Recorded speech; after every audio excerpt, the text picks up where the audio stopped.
Chosen one. Listen carefully. Heaven has whispered your name, and earth must now respond. You are not like the rest. You never have been. Before you took your first breath, before a single person recognized your face or spoke your name, heaven already had. Your name was uttered in celestial places. Your identity, your purpose, your destiny, it was carved into eternity before time began. This is not a motivational moment. This is a divine interruption. The angels didn't just whisper your name in a passive song, they roared it through the throne room of the Most High. There was a divine announcement made the moment your spirit was released from the breath of God. The moment you were sent to earth, heaven sent a signal, and the earth has been vibrating ever since, waiting for your alignment. You've felt it your whole life, haven't you? The feeling that you didn't quite belong here, the quiet knowing that there was more to you than what meets the eye. That's not delusion. That's divine memory. That's the echo of your name still lingering in heaven's halls. You were set apart to disturb the comfort of darkness, set apart to awaken the slumbering, set apart to walk roads others feared to touch. You are not random. You are remembered. Paul reminds us in Ephesians chapter 2, verse 6. God raised us up with Christ and seated us with him in the heavenly realms. Do you know what that means? It means your spirit is not only known, it is enthroned. Even now, while you walk this earth, your name holds weight in heaven.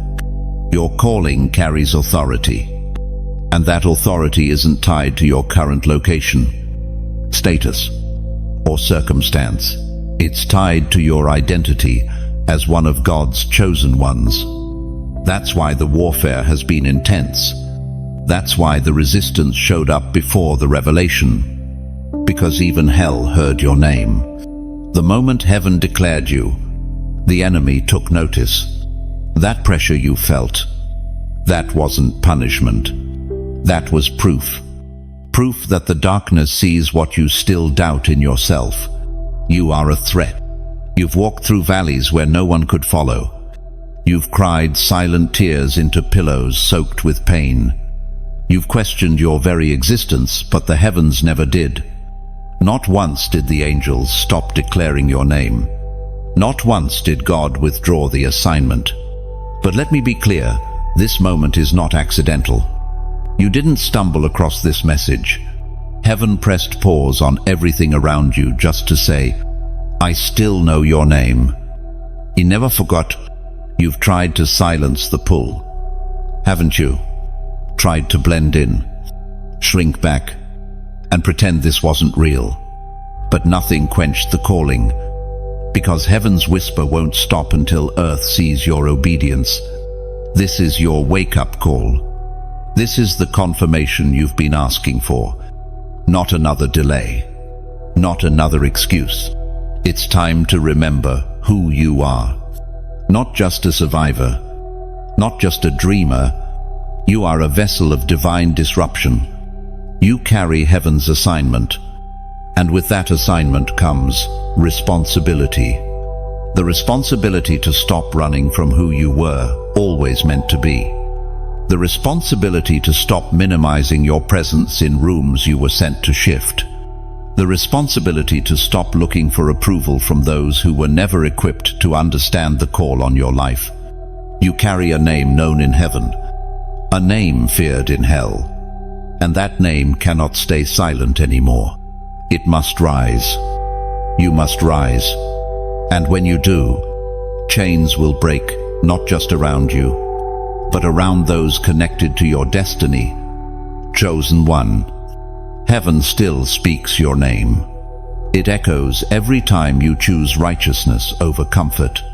It thunders when you pray through the pain. It roars when you worship with a broken heart. And now, earth is waiting to respond. Nature groans for the sons and daughters of glory to arise. Let this be the moment you do. No more hiding. No more hesitation. The world doesn't need a copy, it needs you, in full expression of the glory God put in you. If you feel the weight of this word deep in your spirit, comment 777 as a prophetic sign that you hear heaven and you're ready to respond. You were marked before birth. God didn't wait until you succeeded to choose you. He didn't wait until you prayed enough, fasted enough, or proved yourself to man. His hand was on you before you could form words, before you had enemies, before you were rejected, before you even knew what pain was. He had already placed a seal upon your life. Chosen one. You must understand, your life is not the result of random chance or coincidence. Every detail, every moment, every location you pass through has been filtered through the hand of a sovereign God. He doesn't make mistakes. He doesn't roll dice. You were placed here on divine assignment, and that assignment was written into your DNA before your mother even knew your name. You may not remember the moment, but heaven does. There was a divine conversation about you. Your name was spoken in council, your future declared, and your victories ordained. The moment your spirit was conceived in the mind of God, the angelic realm took note. Heaven rejoiced, and hell grew uneasy, because even in infancy, your purpose carried weight. Some of the struggles you faced weren't because of what you did, but because of who you are. The rejection, the abandonment, the misunderstanding, it's not random. It's prophetic. Darkness recognized your mark. Demonic systems identified your name, and they panicked. Because you weren't born to blend in. You were born to break cycles.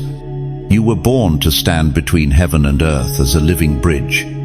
You were born to prophesy, to war, to lead, to disrupt the familiar. That's why the attacks didn't wait until adulthood. They came early. Childhood trauma, misplaced love, silent suffering. But you survived. And that survival was no accident either. As we read in Jeremiah chapter 1, verse 5, "Before I formed you in the womb, I knew you. Before you were born, I set you apart. I appointed you as a prophet to the nations." Set apart. That means God didn't consult your history to assign your future. He didn't need human approval to establish your destiny. He chose you in the silence of eternity and then wrapped that calling in your skin. And now, as you walk through life, the evidence of that choosing begins to rise. You've always felt it, an inner conflict between what's comfortable and what's holy. You've been torn between fitting in and stepping out. That's not confusion. That's calling. That tension isn't weakness. It's a signal that the Holy Spirit is awakening what's been buried. The moments when you feel unqualified, that's when grace kicks in. The nights when you cry out and heaven feels silent, that's when God is growing your roots. Because you weren't called to sprout quickly. You were called to last. And lasting takes depth. The deeper the roots, the greater the reach. God has been building you in layers. Quiet layers. Hidden seasons. Moments where it seemed like everyone else was moving forward while you were stuck. But in truth, you were being hidden for preservation. Hidden so your oil could develop. Hidden so your vision wouldn't be corrupted by imitation. Some of your greatest moments weren't loud, they were lonely. And that loneliness, it was the classroom of the chosen. The place where God removes the noise and amplifies his whisper. That's where clarity is born. That's where mantles descend. Chosen one. Stop resenting the silence. Stop cursing the hiddenness. Stop replaying the years that felt wasted. Nothing was wasted. Not a tear. Not a prayer. not a delay. It was all divine. You've walked through what others would have drowned in. You've stood where others would have collapsed. Why? Because you were formed in the fire of eternity. You've carried weights, not even meant for you.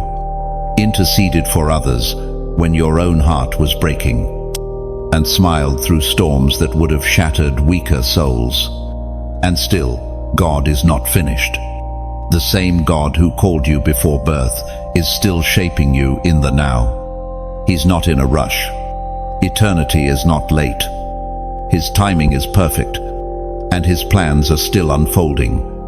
You must keep moving forward, not based on what you feel, but based on what he declared. That mark on your life. It's not a suggestion, it's a seal. Heaven stamped you. The Spirit confirmed you. And earth must now yield to you. Because when a chosen one takes their place, everything shifts. Atmospheres align. Chains fall. Generations heal. The earth recognizes true authority.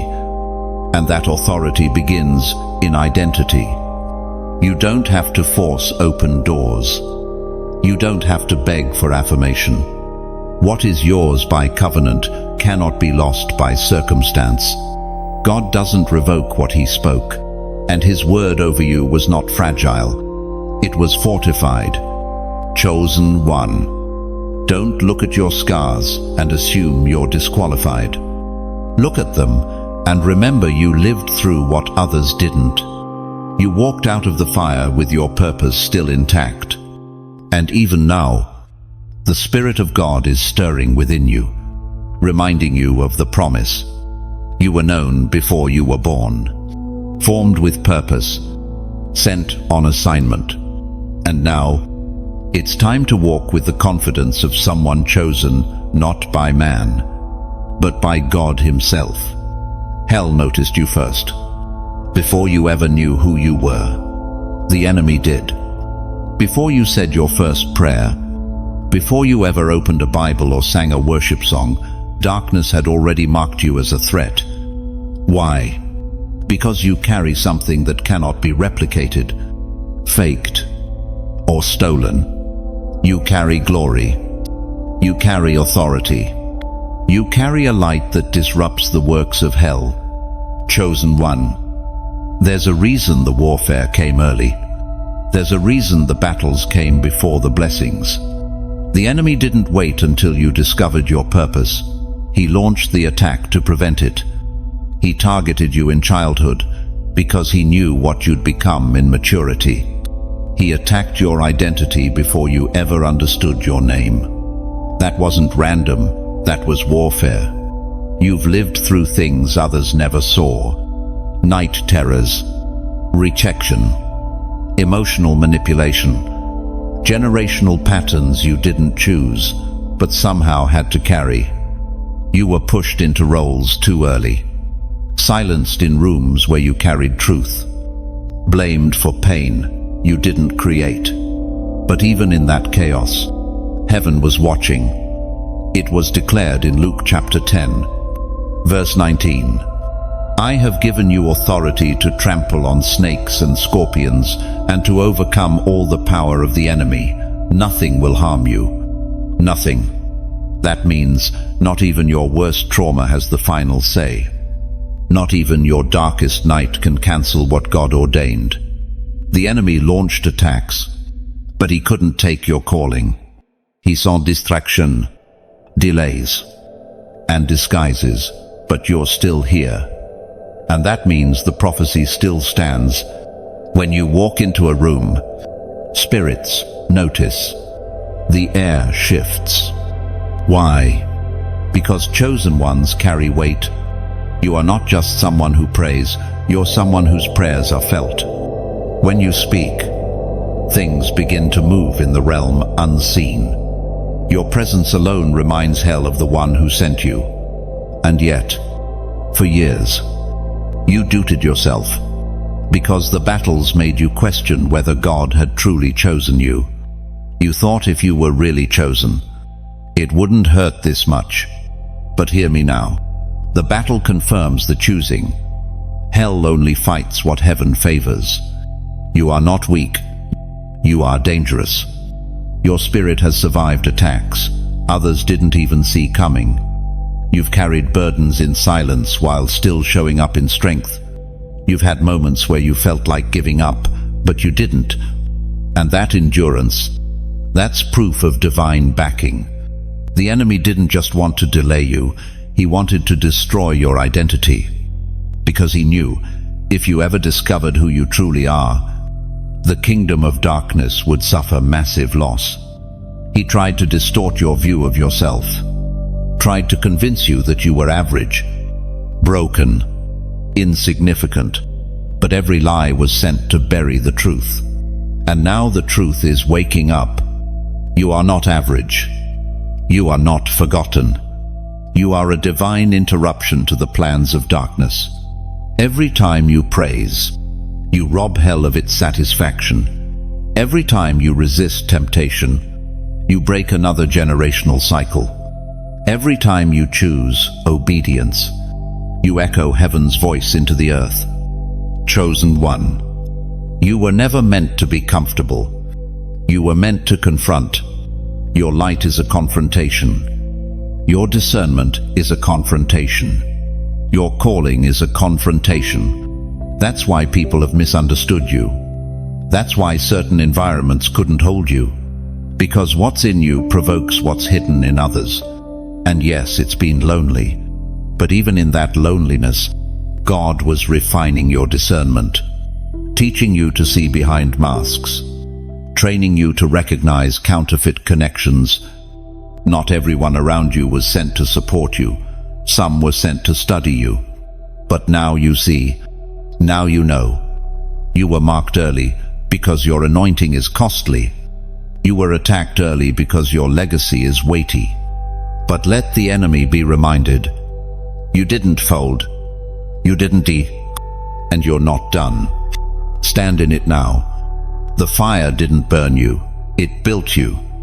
The storm didn't drown you, it trained your ears to hear God in the chaos. And the pressure didn't crush you, it revealed what couldn't be shaken. Chosen one, you're more powerful than you know, and hell knows it. So, if your spirit feels this word tugging at something deep within, don't scroll past it.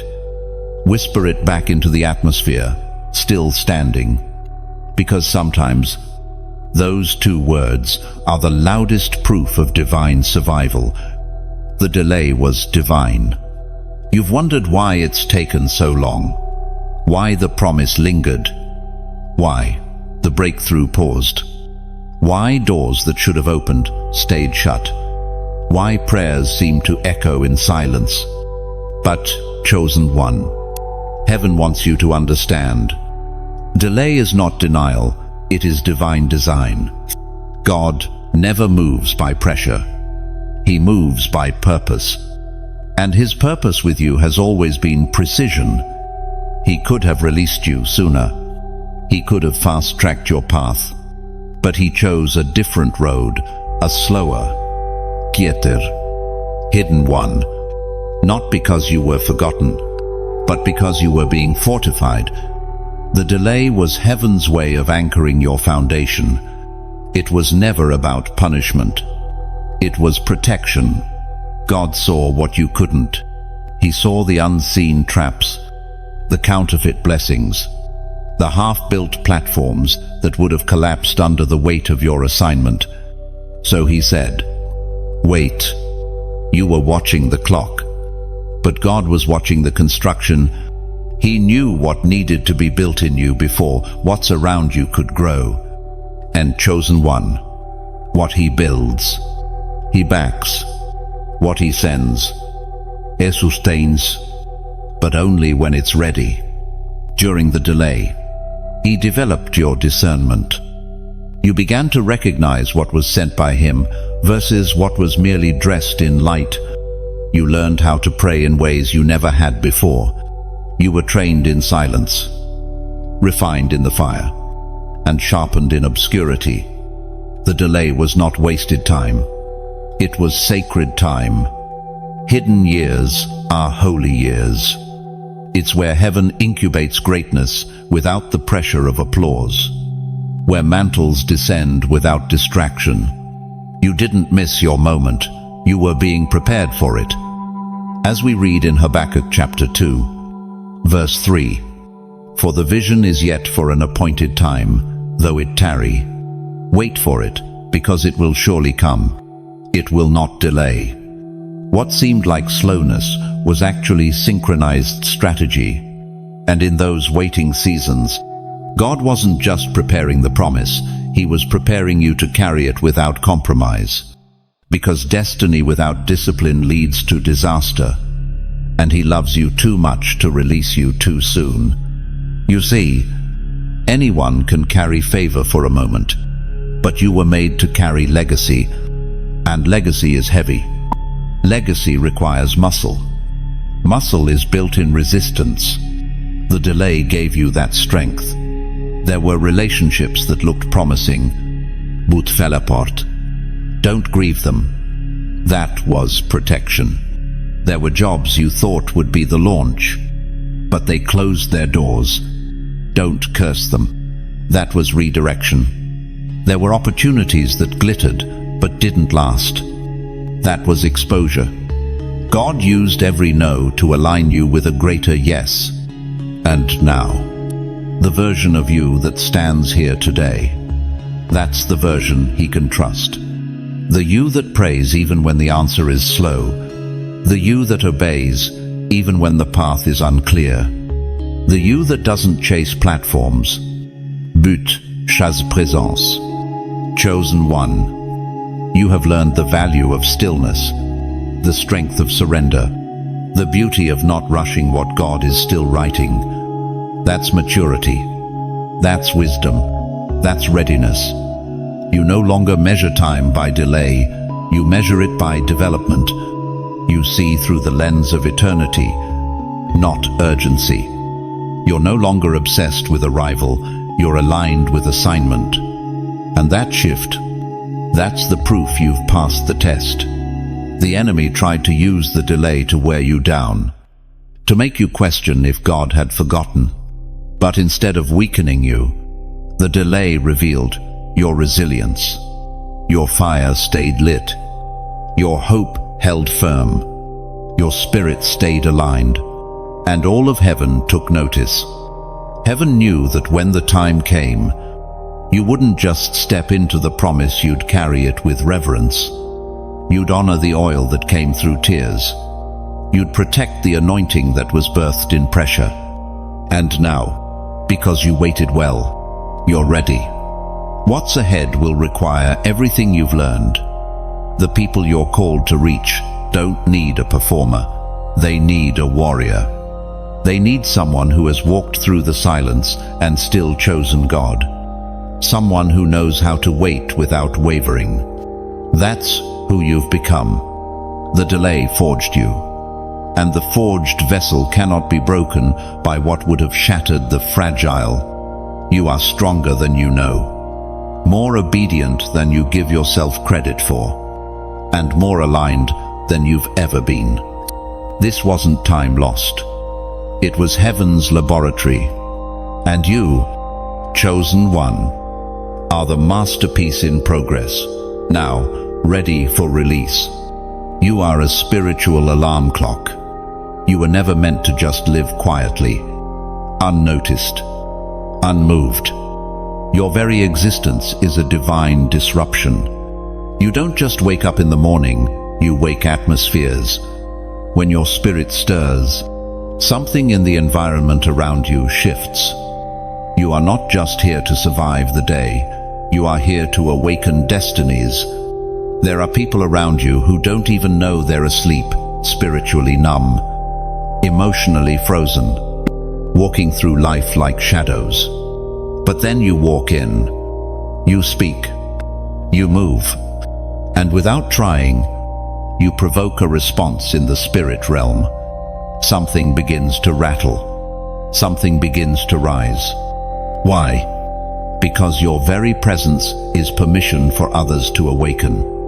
The sound of your obedience is louder than any sermon. When you obey God, when you move according to the Spirit. You are like a trumpet to the spiritually dead. You awaken dreams long buried. You reignite passion in the weary. You stir conviction in the complacent. Because that's what alarm clocks do. They shake people out of slumber. As it was written in Romans chapter 13, verse 11, the hour has already come for you to wake up from your slumber, because our salvation is nearer now than when we first believed. Chosen one, you don't even realize how dangerous your alignment is to the kingdom of darkness. Hell thrives when people sleep. Demonic systems love delay. Generational curses need silence to survive. But then you rise. And when you rise, cycles are confronted. When you rise, compromise is challenged. When you rise, sleepy spirits stir. You've probably noticed how people either gravitate toward you or they can't stand you. There's little in between. That's not personality. That's purpose. You trigger something in the spirit. Your presence demands a choice. Stay and sleep, or wake up. That's why your friendships have shifted. That's why some people couldn't stay close. You weren't judging them. You were convicting them simply by being awake. Chosen one. Heaven never called you to be neutral. You were called to confront slumber. You were called to be loud, not always in volume, but in spiritual vibration. You carry frequency. When you pray, you pierce the air. When you worship, you break chains. When you walk in purity, it disrupts darkness. That is not arrogance, that's anointing. And yes, being an alarm clock is a heavy mantle, because alarms aren't always welcomed. Most people hit snooze on the very thing meant to save them. You've felt that rejection. You've tried to soften your voice, to blend in, to dim your light, just to keep the peace. But peace, at the cost of your purpose, is not peace, it's imprisonment. God didn't call you to be palatable. He called you to be prophetic. There are gifts inside you that have been dormant for too long, not because they were weak, but because the appointed hour had not come. But hear this, the hour is now. The earth needs your sound, not someone else's echo, your sound. You carry a tone in the spirit that's been assigned to unlock people still stuck in cycles. Every time you speak truth, every time you live righteously, every time you choose obedience, you ring. And heaven hears it. Hell fears it. Earth feels it. Don't minimize what you carry. The world is filled with noise, but heaven is still looking for sound. Pure sound. Consecrated sound. And your life is a living frequency of heaven's voice in the earth. That's why you must keep going. That's why you can't afford to mute yourself anymore. You are a breaker, a shaker, a divine signal in the midst of slumber, and the more you walk in that identity, the more others will awaken not to you, but to God through you. Your life is an invitation to the deeper, to the real, to the eternal. If this message is waking something in your spirit, don't keep it to yourself. There are other chosen ones still asleep. Your share might be the alarm they need. Click the like button. Subscribe so you never miss a prophetic moment. And share this word with someone you know is called but hasn't answered yet. And if you feel led to support the release of messages like these, your generosity keeps the oil flowing and the sound reaching farther. This is bigger than content. This is divine communication. You are not a consumer. You are a carrier. And as long as breath is in your body, the sound of awakening will keep ringing through you. You may not always see the impact, but trust this. Every obedient act creates spiritual ripples. Every yes echoes into eternity. So rise. Chosen one, let your life be a trumpet. Let your obedience be the alarm clock this generation desperately needs, because time is short, the harvest is ready, and the earth is waiting. You are carrying what breaks generational chains. Chosen one, this weight, you feel it's not ordinary. It didn't begin with you, and it won't end with you. You've been carrying burdens that were born decades ago, maybe even centuries back. But what others tolerated, you are anointed to terminate. You felt the heaviness in your bloodline, patterns repeating, pain passing from one generation to the next, cycles of addiction, rejection, poverty, abuse, silence. You've watched your family suffer under the same struggles, the same stories, the same strongholds. And then came you. You were not sent to repeat the pattern. You were sent to break it.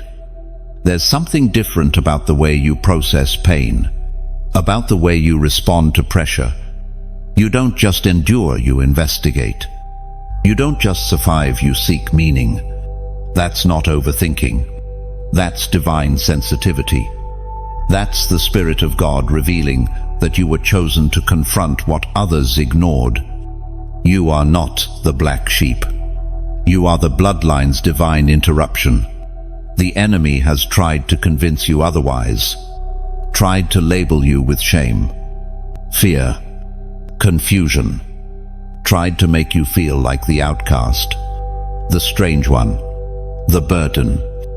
But deep inside, you've always known you were called to be the line in the sand, the one who says, "This ends with me," the one who chooses holiness over history, obedience over excuses, alignment over tradition. As we read in Isaiah chapter 58, verse 12, "Your people will rebuild the ancient ruins and will raise up the age-old foundations. You will be called repairer of broken walls, restorer of streets with dwellings." Repairer, restorer. That's your mantle. You've been given vision others didn't see, dreams others didn't understand, warfare others never faced.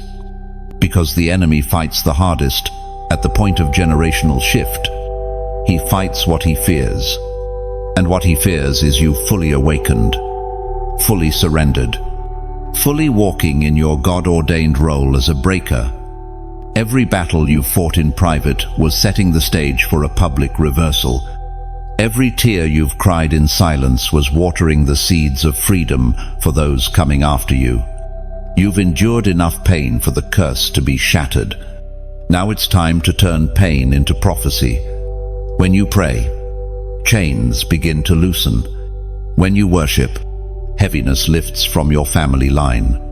When you choose purity, it echoes through time. When you say no to compromise, angels record the shift. Don't underestimate the power of your obedience. Don't downplay the spiritual earthquake your surrender initiates. Some of the warfare you faced wasn't even for you. It was to protect your lineage. It was to fight for children you haven't even held yet. It was to ensure that your children's children would know blessing, not bondage. That your ceiling becomes their floor. That your battle becomes their testimony.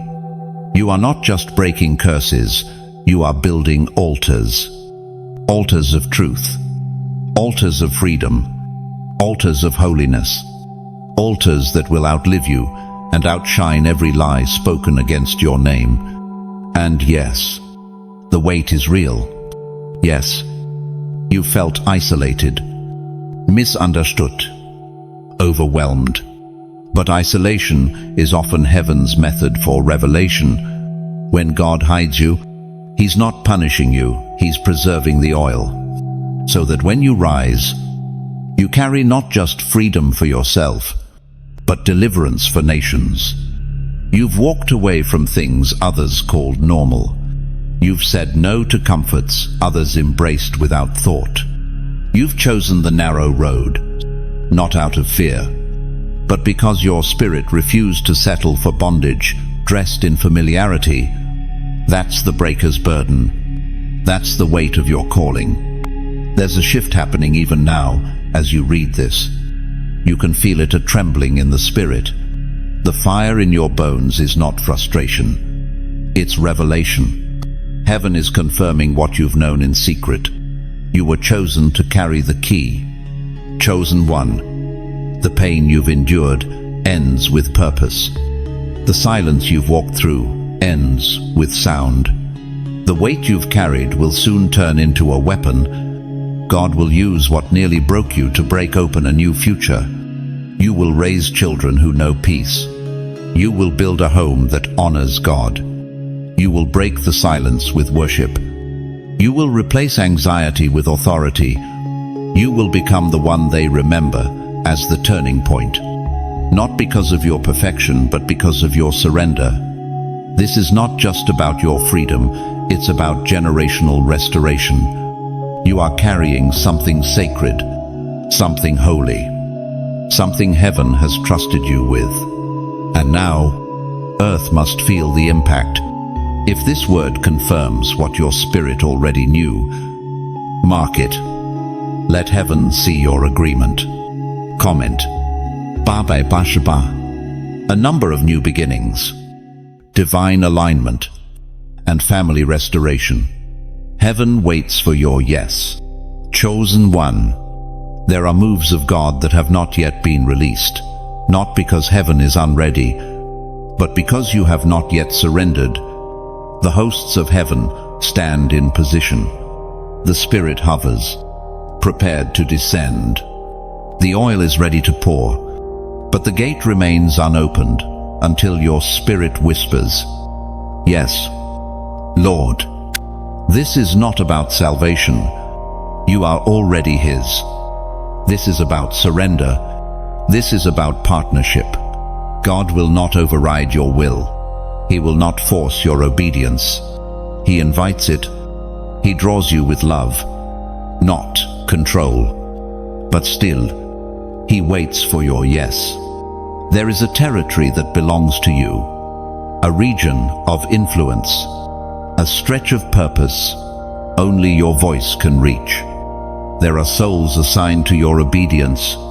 There are miracles attached to your movement, but they remain in waiting, hovering in the unseen, because your surrender is the signal for heaven to move.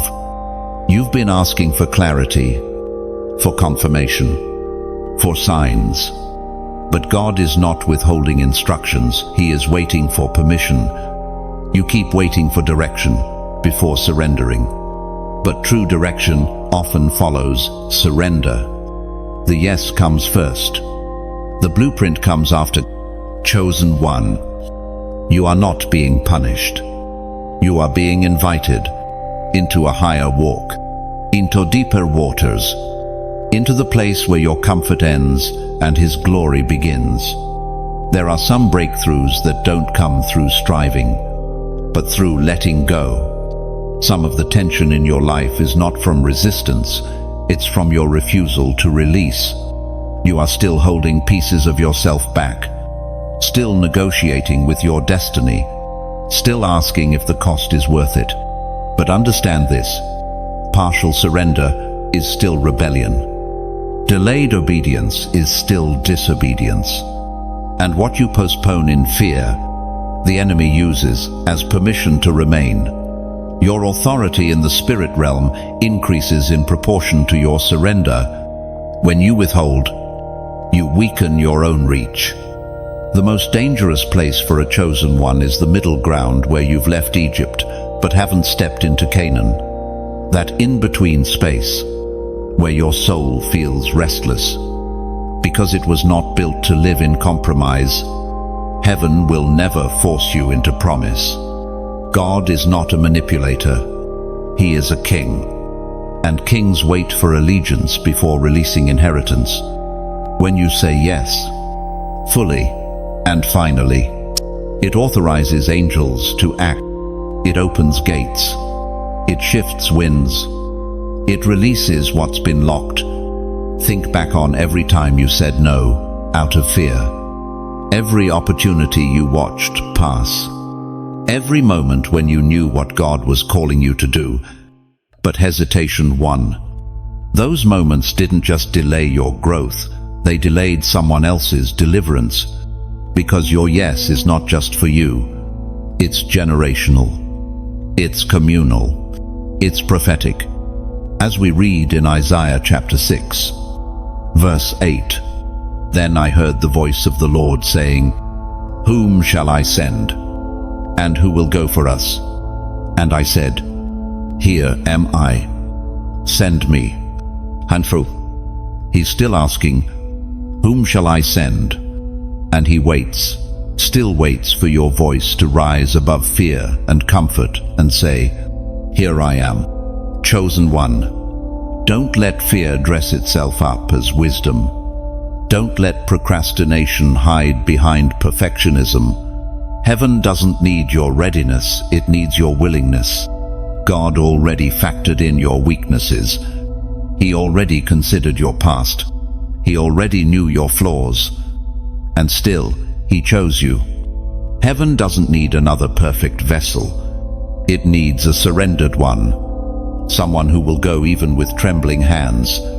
Someone who will obey without all the answers. Someone who will walk even with a limp. That's the person God uses. Not the proud, not the polished, the yielded. And when you do say yes, fully, with no back doors and no plan B, you will see acceleration unlike anything you've known. What took others years will take you months. What seemed impossible will suddenly feel natural, because obedience is heaven's fast track. God doesn't anoint the best speakers, the most gifted, or the most strategic. He anoints the surrendered, and the anointing breaks yokes. The anointing shifts rooms. The anointing causes demons to tremble. But the anointing doesn't rest where rebellion hides. It falls where surrender reigns.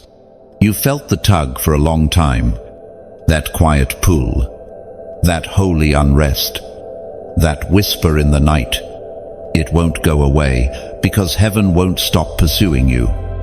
God is not after your talent. He is after your trust. Not your platform, but your posture. Will you say yes, even if it costs relationships? Even if it costs comfort? Even if it means walking alone? Because true surrender doesn't ask, "How much will it hurt?" It asks, "How much will He be glorified?" Chosen one. Heaven is not silent. It's just waiting. Not because you're unworthy, but because your yes is the key. The gates are already prepared. The stage is already set. The angels are already on assignment. But your obedience is the final trigger. God will wait, not because He needs to, but because He honors your agency. He respects your freedom, and He longs for your love to be willing, not forced. That's how sacred you are. So ask yourself this.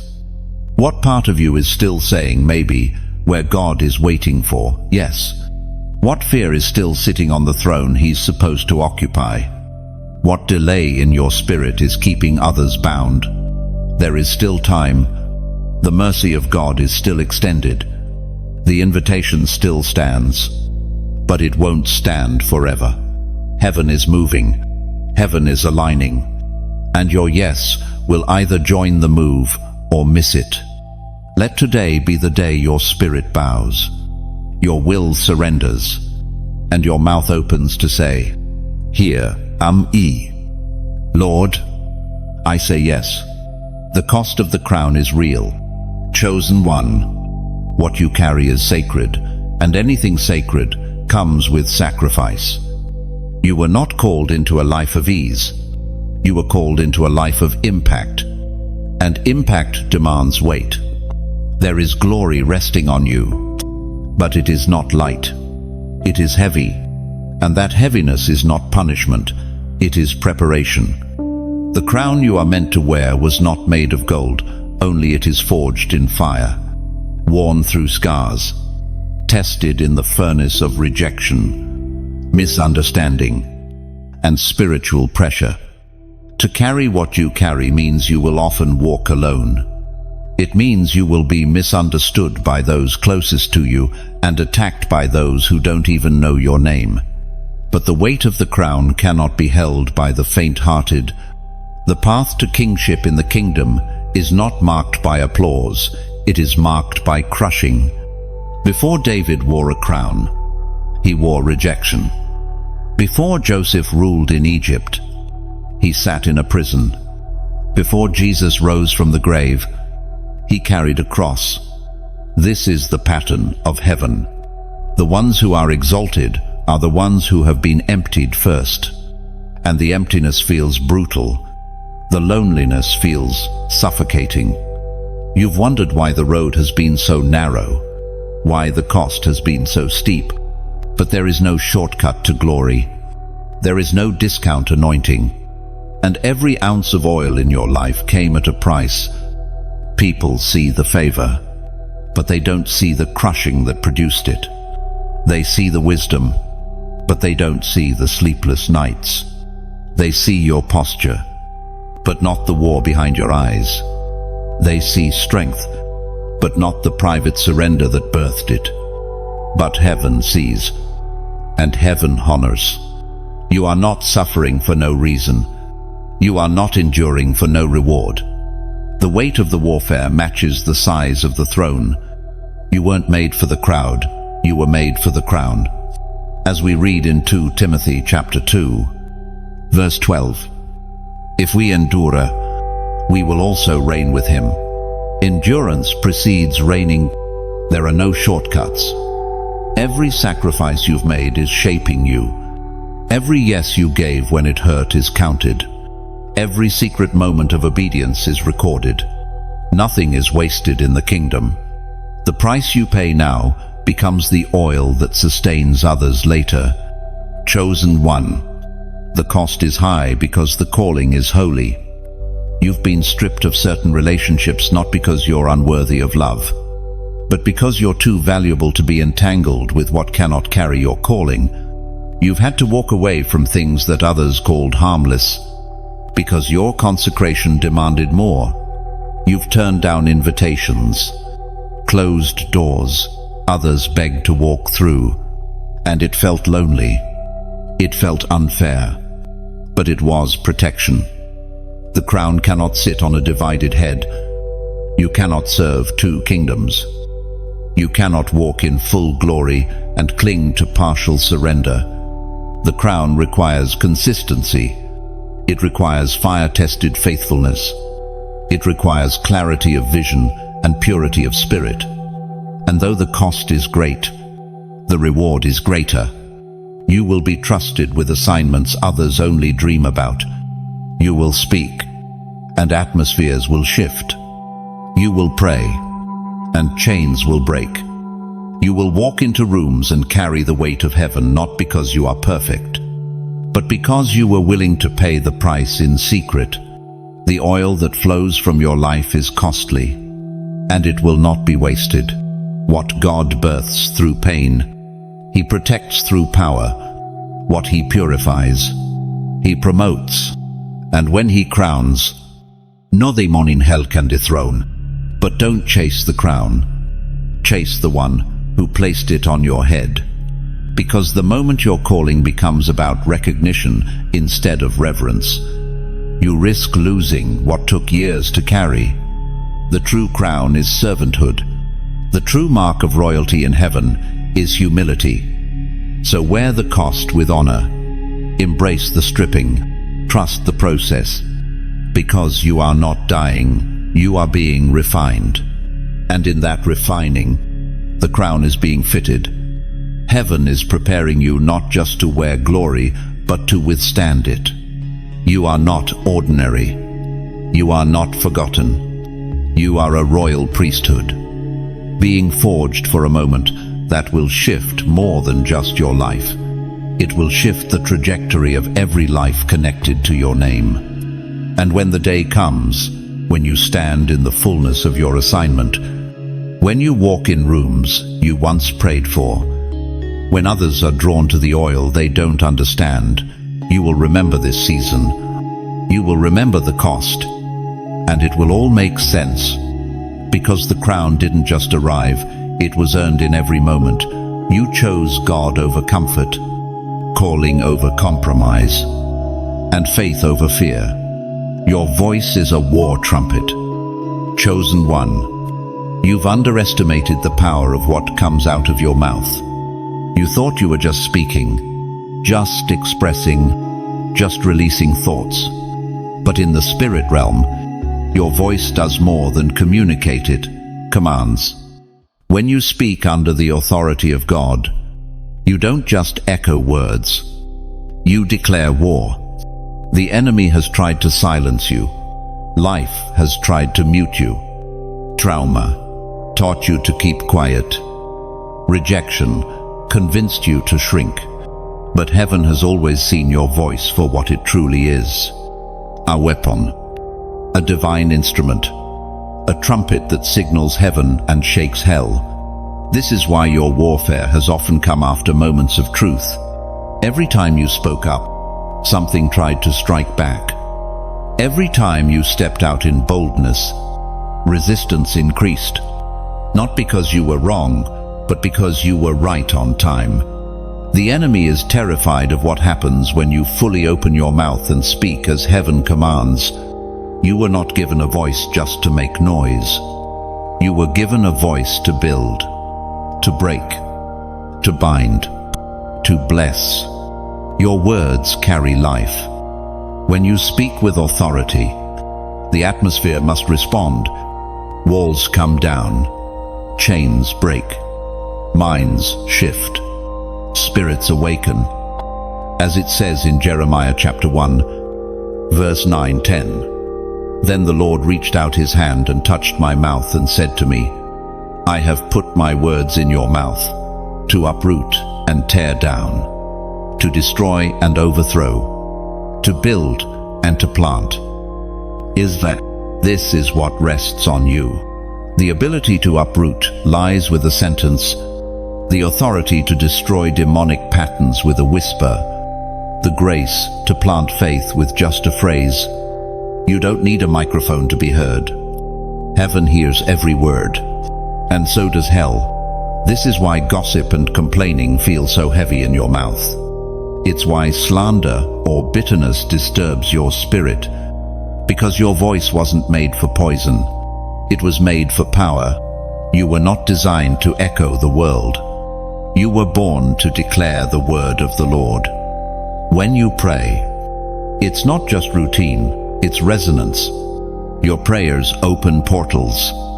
When you worship, it's not just melody, it's movement. When you speak life into someone, it doesn't just encourage, it awakens their spirit. Because the frequency of your voice is not earthly, it's prophetic. Have you ever noticed how your silence makes others uncomfortable? How when you choose not to speak, people lean in more?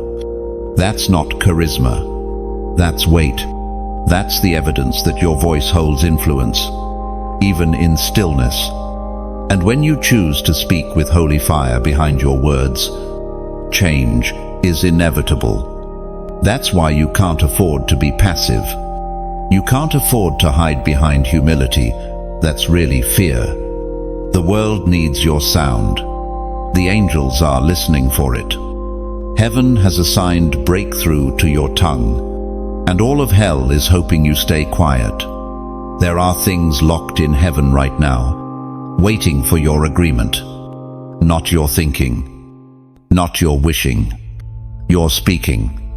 God said, "Let there be light," and light existed. He didn't think it, he spoke it, and you are made in his image. So why are you still afraid to declare? Why are you still doubting the sound in your belly? Why do you second guess what God already anointed? Open your mouth. Speak truth. Rebuke darkness. Declare the promise. Release the glory. When you walk into your home, speak peace. When you feel confusion rising, speak clarity. When you see bondage trying to return, speak freedom. Don't let the enemy talk louder than you. He is a liar, but he's loud.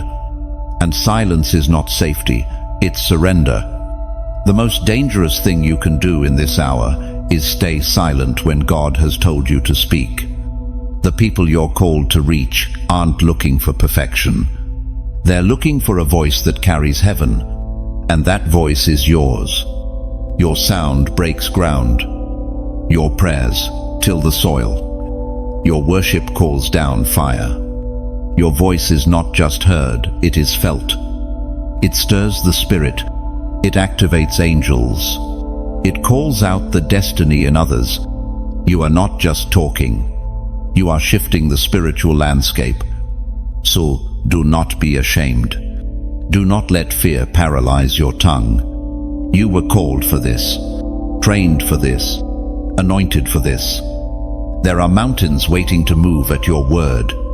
There are atmospheres waiting to change with your declaration. There are strongholds waiting to fall when you release your roar. You are not voiceless. You are a trumpet. Comment. My sound matters. Because when you declare it, heaven hears and hell trembles. You're the interrupter of patterns. Chosen one. What runs in your family? What's gripped your culture? What cycled through your environment was never meant to master you. You weren't born to perpetuate dysfunction. You were born to interrupt it, to walk into the story mid-sentence and write a new ending. Heaven didn't raise you to repeat history, it raised you to rewrite it. Look around. The same addictions, the same divorces, the same emotional coldness, the same financial lack, the same spiritual silence. For generations, it seemed like no one noticed, like no one questioned it. But then you arrived. You couldn't ignore it. You couldn't stay quiet. You couldn't stay asleep. Why? Because you were never meant to. You carry the spiritual boldness to confront what others have accepted. You carry the authority to speak when others chose silence. You see things differently, and that's not arrogance, it's discernment. God gave you eyes to see through patterns and a voice to declare something better. That's why your journey has been different. That's why you didn't fit in growing up. Why you questioned things others blindly followed. Why you wrestled with your identity even when people told you to just be normal. You couldn't, because there's nothing normal about being chosen to break ancient curses. The enemy has tried to exhaust you with cycles, relational pain, internal conflict, repeated mistakes. But what you don't realize is this: every time you resisted, even if you didn't fully overcome, you weakened the pattern's grip. Every decision to pray instead of panic, to speak truth instead of retreat, to worship instead of worry, chipped away at the stronghold. As it's declared in Galatians chapter 5, verse 1, it is for freedom that Christ has set us free. Stand firm, then, and do not let yourselves be burdened again by a yoke of slavery. This is your inheritance, freedom, not just for you, but for those who follow. Because interrupting a pattern doesn't end with breaking, it ends with building. You are not only tearing down, God is calling you to raise up something new. A new way of thinking, a new way of living, a new way of believing. You're not just the end of dysfunction. You are the beginning of legacy. Some will misunderstand you. Some will mock your discipline, your convictions, your spiritual hunger. Let them. You weren't called to fit their mold. You were called to shatter it. Every no you say to the flesh, every yes you give to obedience, echoes through time. Heaven saw the pattern and said, "Send her. Send him." God placed you like a holy interruption into the bloodstream of your family, not to criticize them, but to free them, not to condemn them, but to lead them out. And yes, the road is lonely. Yes, the burden is real. Yes, you've wondered why you were chosen, but God knew you would endure. He trusted you with this mantle. He trusted your resilience. He knew you'd cry and still obey. He knew you'd fall but get back up. He knew that even when your knees shook, your heart would remain postured toward him. And now, as you continue to walk in obedience, the ground under your feet is shifting. The atmosphere around your name is different. Hell knows what you're about to birth. And heaven is ready to back every word, every step, every prayer. Don't downplay your yes. Don't underestimate your alignment. You are the shift. You are the standard raiser. You are the one who said, "This stops here." That one declaration in the mouth of the surrendered has more power than generations of disobedience. There are rooms waiting for your voice. There are lives waiting for your yes. There are chains waiting for your sound. And it's happening, even now. If this message resonates with your spirit, don't keep it to yourself. You never know who else has been chosen to break chains, but feels alone in their fight. A simple like a quick share or tagging someone who needs this word might be the confirmation they've been praying for. Subscribe if you haven't yet to stay connected, to keep growing, and to stay fed with divine instruction. And if you feel led to sow into this work, know that every gift fuels the release of prophetic content across the globe. You are not just a listener. You're part of a movement of interrupters. Chosen one. You're not crazy. You're called. And because of you, the curse ends and the blessing begins. Chosen to be misunderstood. Chosen one.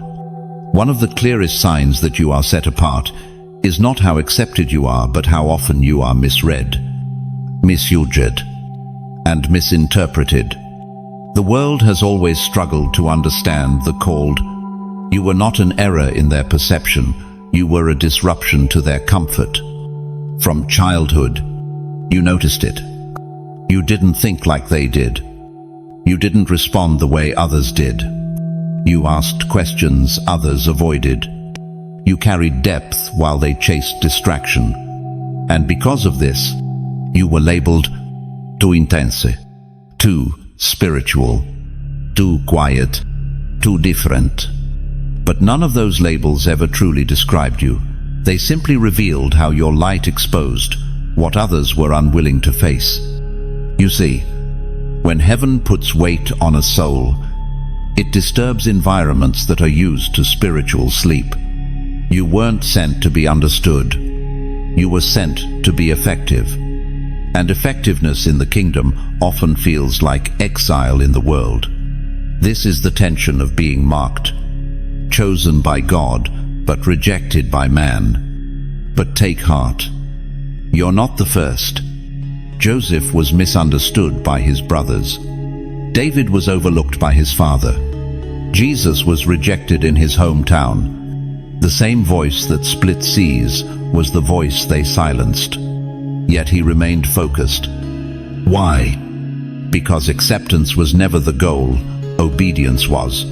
As Paul writes in Galatians chapter 1, verse 10, "Am I now trying to win the approval of human beings or of God? If I were still trying to please people, I would not be a servant of Christ." Your difference is not a defect, it is your design. You've been assigned to environments that don't match your spirit because you were sent to shift them. But transformation rarely feels welcome at first. People are more comfortable with patterns than they are with truth. And your presence alone disrupts patterns. That's why some people resist you without knowing why. Why you've been ghosted without reason, excluded without explanation. It's not about your personality, it's about your purpose. You carry clarity, and clarity threatens confusion. You carry light, and light offends shadows. Even when you try to explain, they don't see it. Not because you're unclear, but because they're spiritually blind. Don't waste energy trying to get the spiritually numb to affirm the fire inside you. You weren't made to be understood by the masses. You were shaped for divine mission. And yes, that road is lonely. It's heavy to carry what others dismiss. It hurts to be faithful and still forgotten. But heaven sees. God keeps detailed records not just of your obedience, but of the rejection you endured because of it. Some of your deepest heartbreaks came from trying to belong in rooms you were never meant to blend into, trying to lower your volume to match the silence of those afraid to speak. But every time you minimized your voice, your soul cried out, because your spirit knows you were made for more. The truth is, rejection was a redirection. Every door that closed was protecting your oil. Every person who left made room for divine alignment. You've been mourning what God removed, thinking it was loss, when in fact, it was pruning. Don't grieve the misunderstanding. Don't resent the solitude. In the silence, God revealed your real identity. In the loneliness, He refined your discernment. He separated you so that when the time came, you wouldn't confuse the crowd for confirmation. Now you see clearly. Now you understand that being misunderstood isn't always a curse. It can be a calling. Because to carry revelation means you will walk where few have walked. You will speak what few will understand. And you will stand where others fall back. And that's why God trusts you with this. He didn't choose someone addicted to applause. He chose someone who could walk through the fire of silence and still keep praising. Someone who could be misread and still obey. Someone who could be left behind and still press forward. That's you. The misunderstanding was never meant to destroy you. It was meant to define you. You don't need the approval of the crowd when you carry the whisper of the throne. You don't need validation from people when you've been affirmed by heaven. You don't need to be invited when God has already sent you. Chosen one. Keep walking. Keep obeying. Keep speaking. Let misunderstanding be your reminder. You are not from here. You are in this world, but you are not of it. And what's on your life will make sense in time. Until then, wear your difference like armor. Let it shield you from distraction.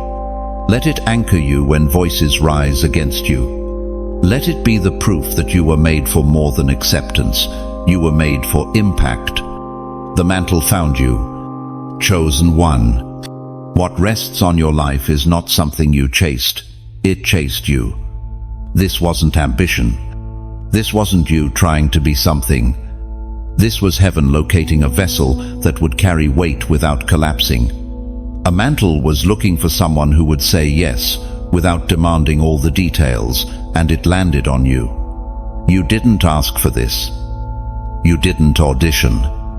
You didn't scheme or compete. Yet still, you find yourself in the middle of something bigger than you. A call that echoes louder than your fears. A burden that keeps showing up in your dreams. A fire that won't let you stay silent. That's the mantle it chose you. There are things you've done that didn't make sense at the time. Moments when you walked away from opportunities others craved. Seasons where you felt unseen, unused, uninvited. But behind the curtain, something sacred was happening. The mantle was falling. The mantle doesn't fall on the most impressive. It falls on the most available. It found David in a field, not in a palace. It found Gideon in hiding. It found Elisha plowing oxen. And it found you in your ordinary, in your surrender, in your tears. As we read in 1 Kings chapter 19, verse 19, Elijah went up to Elisha and threw his cloak around him. That cloak wasn't just fabric, it was calling. And when Elisha felt the weight, he didn't ask for a committee. He burned his plow. He left everything, because real mantles demand full surrender. And chosen one, you felt that weight. It's what's made comfort uncomfortable. What's made sin feel heavier than before. What's made your spirit restless around shallow conversations. That's not anxiety, it's acceleration. You're not outgrowing places, you're being mantled for new ones. You've tried to ignore it, tried to be normal, tried to live small, but you were never made for shallow waters. The mantle will not let you settle. It will not let you blend in. It will not let you waste time. It pushes, it pulls, it keeps calling you higher, and with it comes both grace and gravity. Grace to do what others can't. Gravity that demands deeper sacrifice. That's why your tests have been sharper. Why your pruning has been longer. Why your warfare seems unexplainable. You weren't just called to participate, you were called to carry. Carrying a mantle means you can't make moves based on mood. It means you don't have the luxury of disobedience. It means the little things matter. The quiet yes counts. And the unseen battles shape the future. Others get to walk casually. You don't. Others can coast through seasons. You can't, because you carry something generational, something disruptive, something prophetic. And when you carry that kind of mantle, heaven watches your movements closely. But you're not doing this alone. The same God who allowed the mantle to find you is the God who sustains you beneath its weight. He didn't just place it, He empowers it. He strengthens your shoulders. He aligns your steps. And even now, He's equipping you for what's next. You may not feel ready. You may still feel like the least qualified in the room. But that's the evidence you've been chosen. The mantle doesn't confirm pride, it confirms surrender. It doesn't rest on the perfect, it rests on the available. And now the mantle is not just calling, it's resting. There are moments where you've wondered, why me? But the better question is, why not me? Heaven saw your heart, saw your private worship, saw your quiet obedience, saw how you endured with no applause. And heaven said, this one, you're not alone. Mantles come with heavenly backup, angelic assistance, supernatural strength. When you walk in what God's placed on you, you're not walking alone, you're walking covered. And even when the cost is high, the calling is holy. If this word confirms the fire that's been burning quietly inside you, mark this moment. Comment 999, a number of completion, fullness of time, and divine commissioning. Because the mantle found you, and heaven is ready for your next step. Obedience is your breakthrough key. Chosen one. It has never been about your gifting, your background, or your connections. It's always been about your obedience. The power isn't in your talent, it's in your surrender. The gates don't open because you're brilliant, they open because you're submitted. There are levels of favor, revelation, and authority that are only unlocked when you obey. Not just partially, not when it feels good, but completely and immediately. Heaven doesn't respond to hesitation, it responds to honor. And obedience is the highest form of honor you can offer to the throne. Some doors remain shut, not because the enemy is strong, but because you've delayed your yes. Some seasons linger because you're still holding pieces of yourself back. You've said yes in public, but privately, you've negotiated. You've asked for alternate routes, easier paths, more comfortable timelines. But obedience cannot be selective.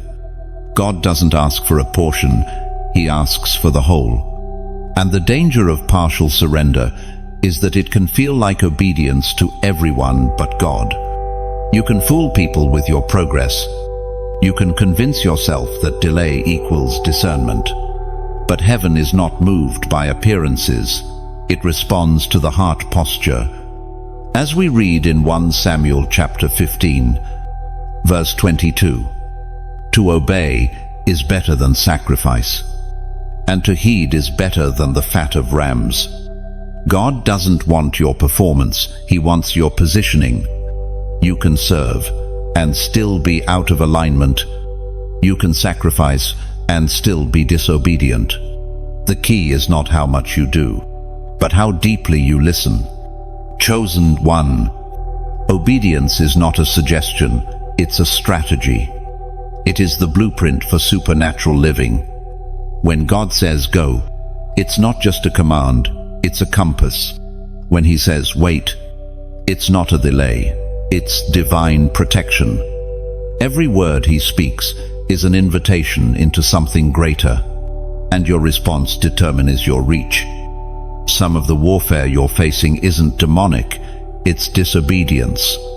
Delayed obedience opens the door to confusion, frustration, and unnecessary battles. When you hesitate, you give room for doubt. When you question repeatedly, you exhaust your clarity. But when you obey swiftly, heaven moves swiftly. Obedience is not always convenient. In fact, it rarely is. It will interrupt your plans. It will challenge your comfort.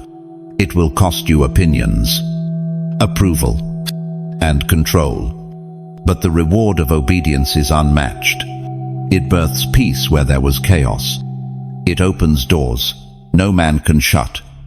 It shifts atmospheres you couldn't change on your own. And obedience always reveals who's really Lord in your life. Because when God's voice conflicts with your desires, the one you follow is the one you've enthroned. True obedience doesn't need full understanding. It just needs full trust. You've had moments where you knew what God was saying, but you paused. You overthought. You waited for another sign. But deep down, you already knew. Those moments don't make you evil, they make you human. But God is calling you higher now, not just to hear His voice, but to follow it instantly, because your next level of breakthrough doesn't need another prophecy, it needs your obedience. The instruction has already been given, the path is already open, but it takes movement to experience the miracle. You may be asking, what if I get it wrong? But obedience isn't about perfection. It's about proximity. The closer you walk with Him, the clearer the instruction becomes. And even when you misstep, He redirects. Because obedience isn't just a moment, it's a lifestyle. You've come too far to let hesitation hold you now. You've seen too much to stay stuck at the crossroads of indecision. Your spirit knows what the next step is, even if your mind fights it. Even if your surroundings contradict it, God is not confused about your path. He's just waiting for your alignment. And let this be clear, obedience doesn't always look like elevation. Sometimes it looks like sacrifice. Sometimes it looks like walking away. Sometimes it looks like starting over. But on the other side of that obedience is always an open heaven, chosen one. You don't need another confirmation. You need courage. The courage to follow when others question. The courage to obey when it doesn't make sense. The courage to trust that God's plan is greater than your understanding. You were not called to play it safe. You were called to follow the cloud, to move when he moves, to stay when he says stay, and to say yes even when your flesh screams no, because that yes carries glory. That yes breaks chains. That yes shifts generations. And you were chosen to say it. You're surrounded by unseen angels. Chosen one. You've walked through fires that should have consumed you, battles that should have broken you, and storms that should have silenced you, but you're still standing. Not because you are invincible, but because you were never alone. Even when you felt abandoned, even when your room was silent and your prayers returned with no sound, the realm you couldn't see was never empty. There are angels assigned to you, not in theory, not as a metaphor, but as a divine reality. Heaven does not send words without warriors. When God speaks over a life, they dispatch protection. You were born with heavenly reinforcements. You were raised in the presence of the unseen. And when hell targeted you, heaven surrounded you. You felt the nudges, the moments when something told you not to go, the sudden shift in your spirit, the unexplained peace in chaos, the invisible hand that lifted you when grief weighed like cement. That wasn't coincidence. That was angelic presence.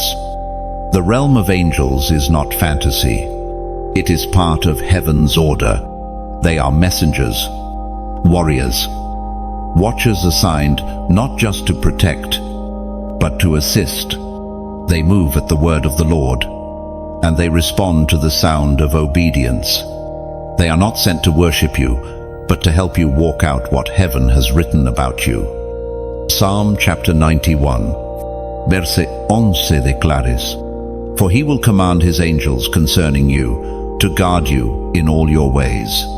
All your ways, not just the holy ones, not just the church ones, even the dark places, even the valley seasons, even the moments when you almost lost your mind. They stood guard, silent, steady, shielding what the enemy tried to shatter. You've survived ambushes that never reached you. You've stepped into rooms where death had a plan, but angels stood taller. You've escaped pits that were never visible to your natural eye, because supernatural hands lifted you out before you even saw the danger. You've been carried more times than you know, and this covering wasn't seasonal, it's covenantal. Angels don't quit because you waver. They don't abandon because you doubt. They remain because your assignment remains. As long as your calling stands, your protection stands. As long as your name is written in heaven, the armies of heaven walk with you. But their presence doesn't mean there will be no pain. It means the pain won't destroy you. It means the fire won't consume you. It means the weapon may form, but it will not prosper. Because God never promised the absence of battle, He promised victory in the midst of it. Sometimes the miracle isn't in the prevention, it's in the preservation. It's in the car accident that should have taken you but didn't.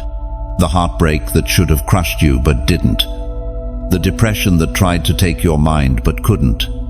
That's the hand of God, reinforced by His angels. You don't walk alone into assignments.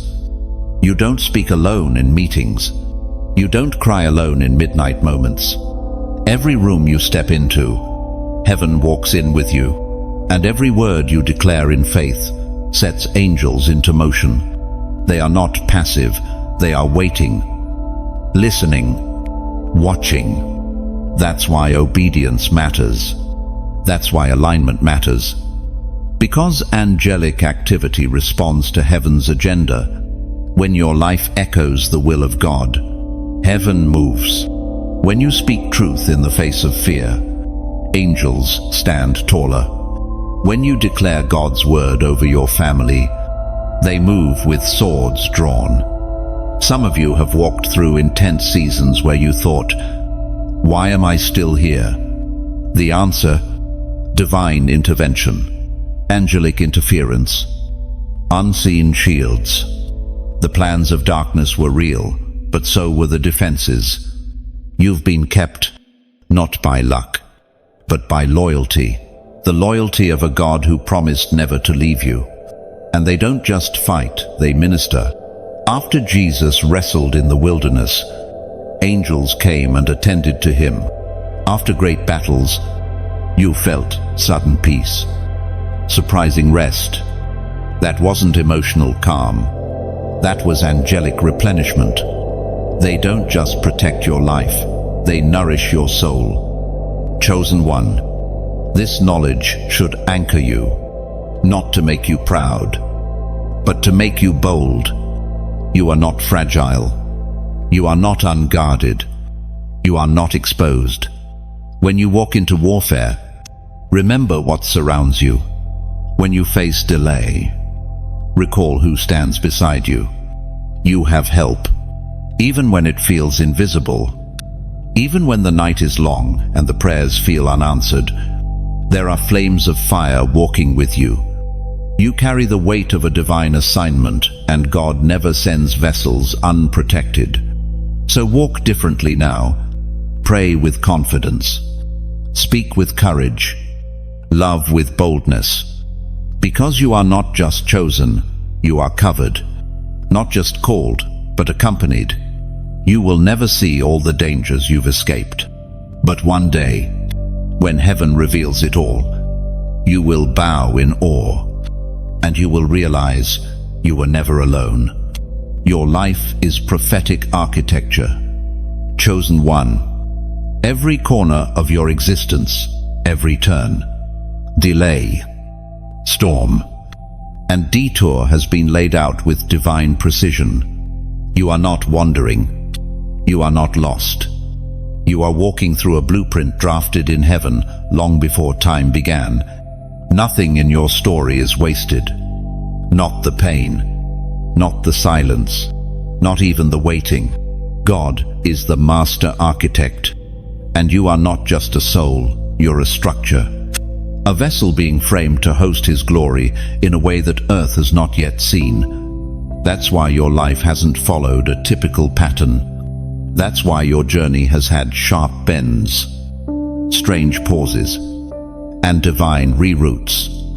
You are being built for something weighty, something holy, something eternal. When buildings are meant to carry heavy glory, their foundations go deep.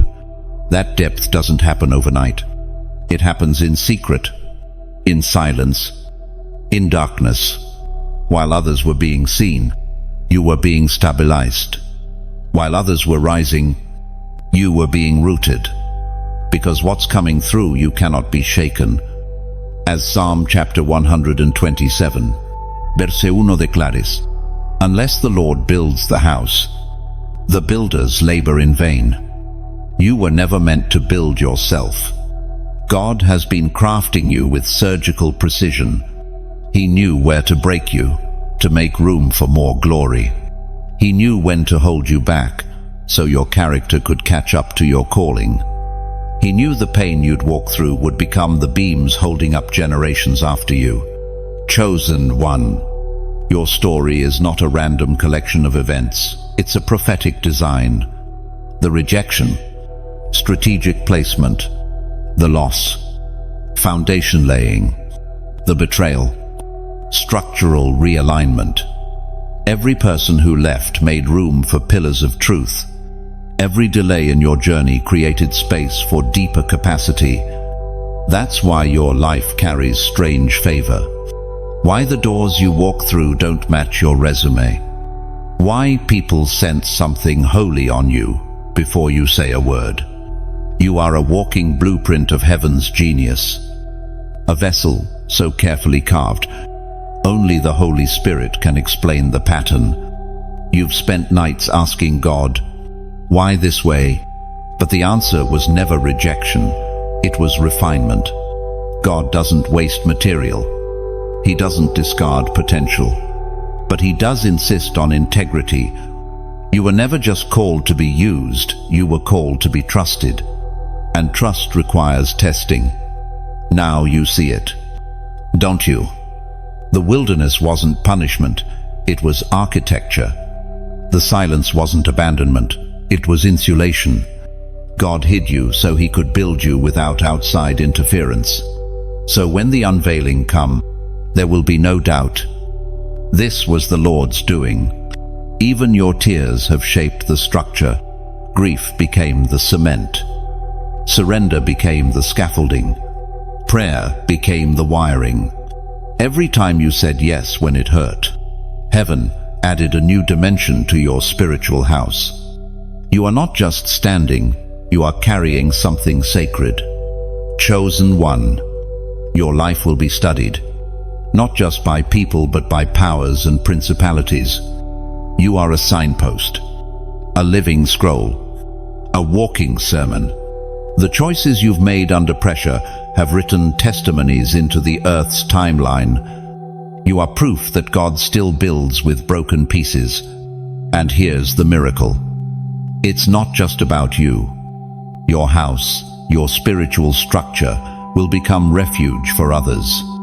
People will walk into your presence and feel peace. They'll encounter clarity. They'll taste the fruit of your obedience. You are not just a structure, you are sanctuary.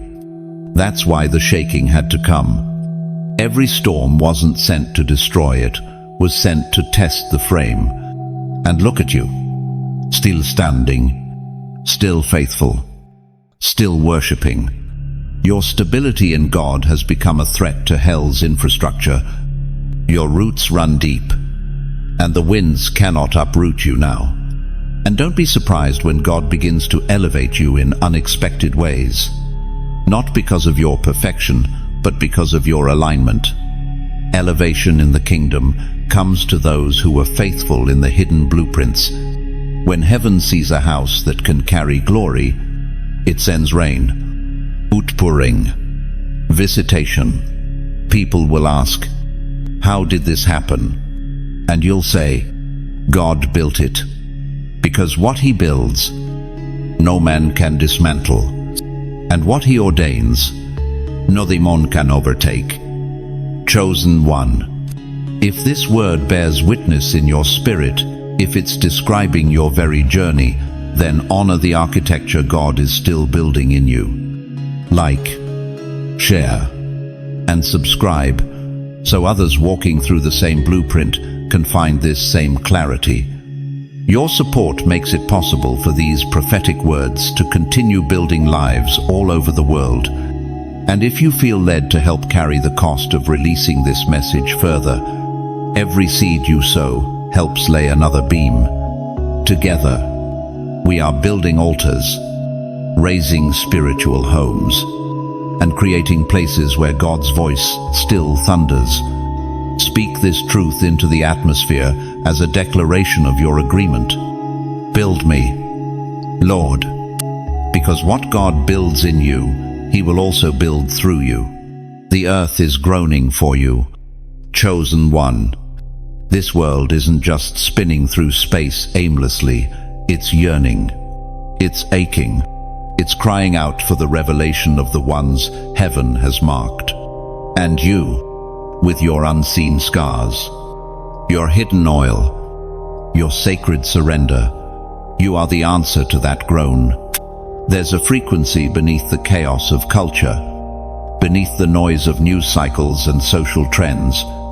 It's the sound of creation waiting for sons and daughters to arise, waiting for the mantled ones to stop hiding, waiting for the appointed ones to stop questioning their identity. It's not waiting for the famous, it's waiting for the faithful. You feel that tension in your soul for a reason. The deep sense that there's more. The discomfort that won't let you settle. The inner stirring that makes you restless in average places. That's not ambition. That's alignment. Your spirit is responding to the earth's cry. You've been tuned to heaven's frequency. And now you're being drawn into heaven's assignment. Romans chapter 8. Verse 19 speaks to this moment. For the creation waits in eager expectation for the children of God to be revealed. Revealed, not created. Because you already are who God made you to be. This isn't about becoming, it's about unveiling. Everything you've been through was preparing you for this revelation. Every season of isolation was a curtain being slowly pulled back. Every delay was heaven's way of shaping what was forming in you. You were never meant to hide forever. You were meant to emerge. Not with arrogance, not with hype, but with authority, with oil, with weight, with clarity that cuts through the fog. The world is suffocating in confusion, and you carry breath. There are people whose lives are entangled in cycles because your voice has not yet reached them. There are systems that will not change until you show up. There are atmospheres that will not shift until your feet touch the ground.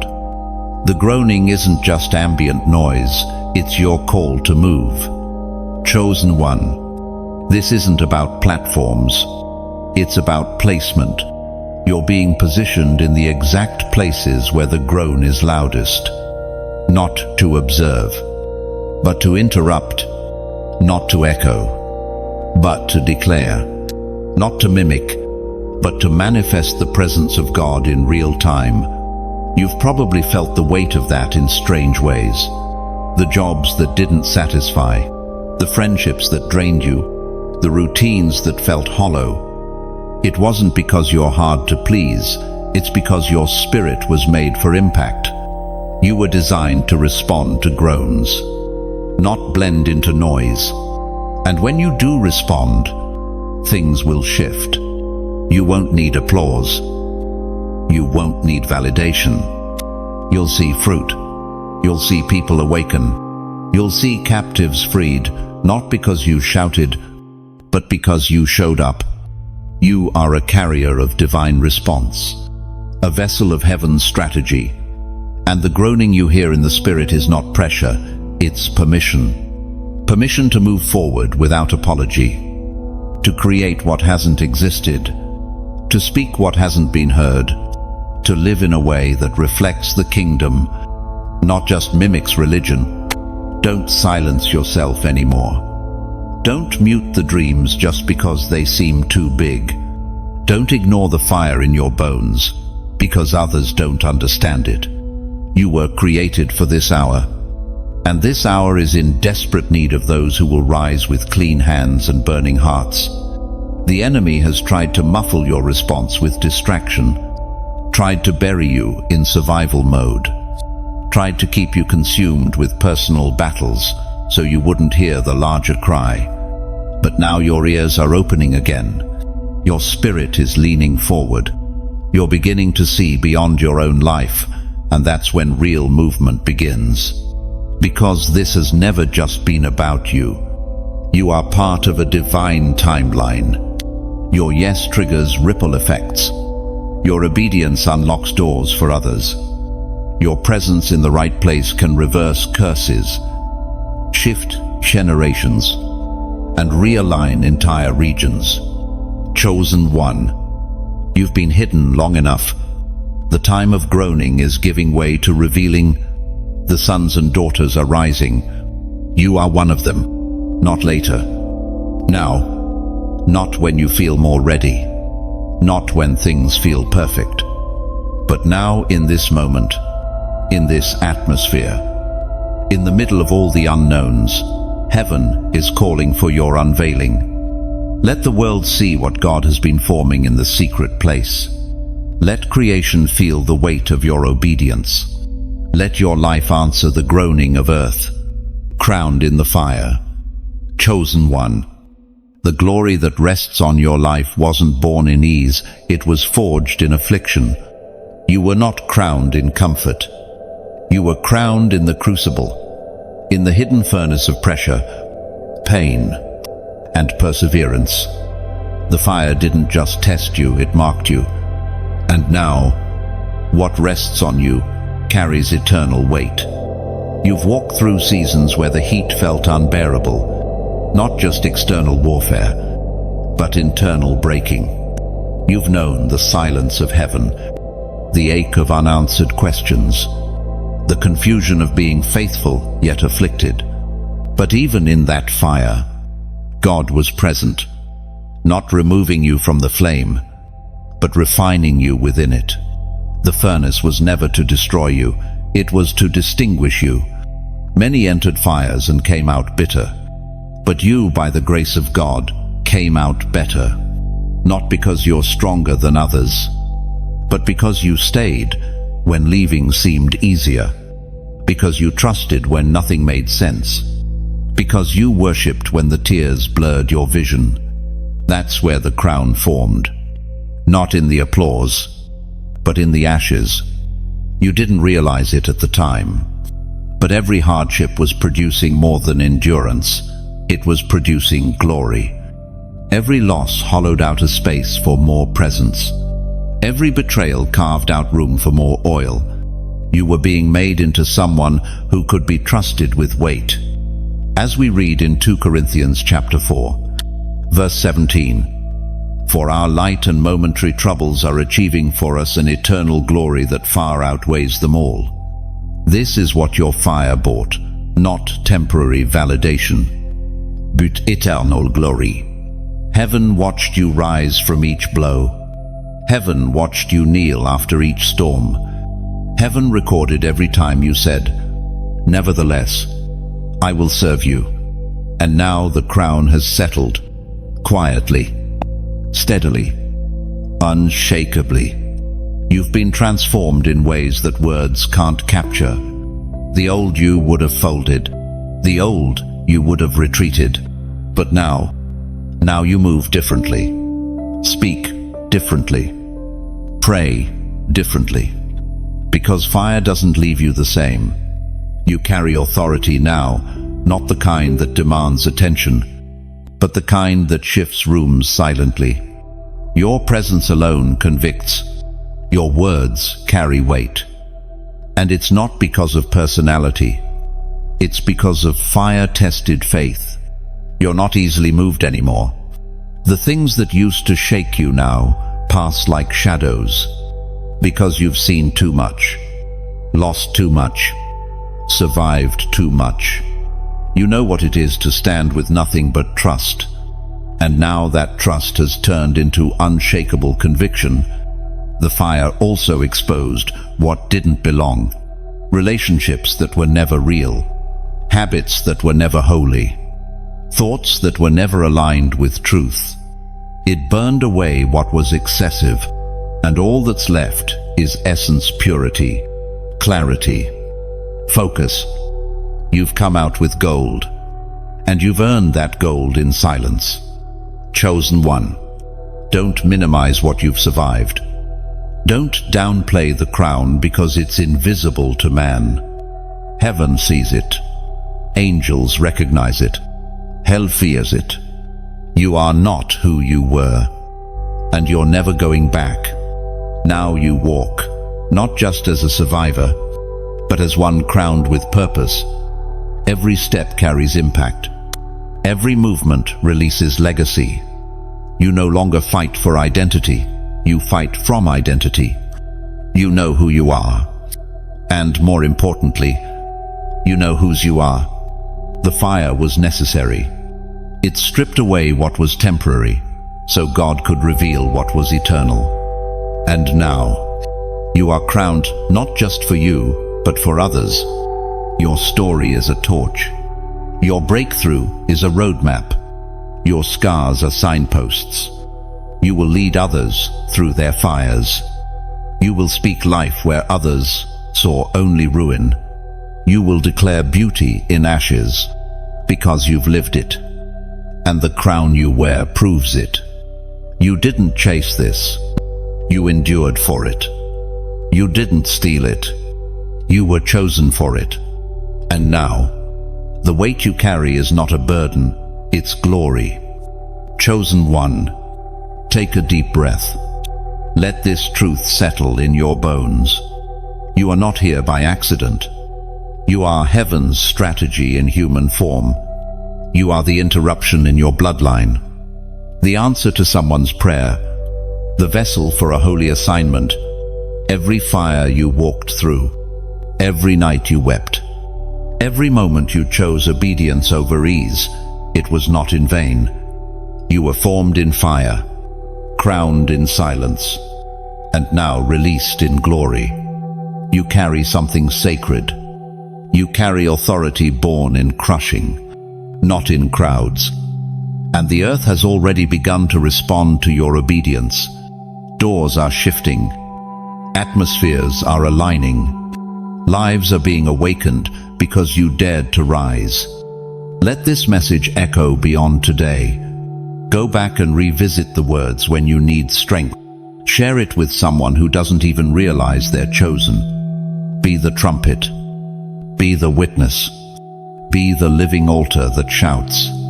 God is still calling the surrendered. If this word stirred something deep in you, don't let it end here. Like the post, share it so it reaches another soul in hiding. And subscribe to stay connected to every future release. Drop your confirmation in the comments below. I receive this. Sometimes, 3 words become the doorway to heaven's next move. And if you feel led to sow into the soil that's been feeding your spirit, your gift, big or small, makes it possible for messages like this to continue going out without compromise, reaching the forgotten and the hungry around the world. You are not just a viewer. You are a part of this prophetic movement. The anointing didn't miss you. Heaven still speaks your name, and earth is still responding.